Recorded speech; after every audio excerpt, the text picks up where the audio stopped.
La visite à Paris du ministre nigérien des Affaires étrangères en a pris un relief particulier. Si le dialogue semble bon avec Niamey, l'ombre du Mali planait sur la rencontre, ou du moins celle du pouvoir malien issu du coup d'État de 2020. Un gouvernement qui vient de renvoyer les troupes danoises intervenant dans le cadre de la force Takuba contre le terrorisme. Mais pour Jean-Yves Le Drian, en prenant la parole jeudi, c'est une junte illégitime et qui prend des mesures irresponsables. Des paroles fortes pour un diplomate.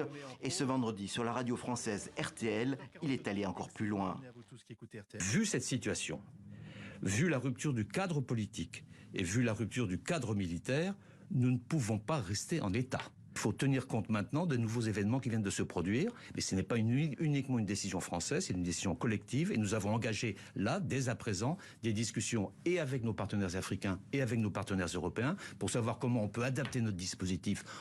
C'est désormais clairement l'avenir de la force française Barkhane qui est menacé, un dispositif déjà en train d'être réduit. Devant cette charge, le ministre malien des Affaires étrangères a répondu que son pays non plus n'exclut rien. Ce sont des propos empreints de mépris, ce sont des propos que je condamne, qui sont inacceptables. Et je crois que les insultes ne sont pas une preuve de grandeur. Nous sommes disposés à discuter avec la France ou d'autres sur des questions de substance. Il ne s'agit pas de questions irresponsables. Ce que nous essayons de faire, c'est de défendre les intérêts de notre pays. L'ambiance est désormais glaciale entre Paris et Bamako, mais pour autant, personne ne parle encore de retrait des soldats français.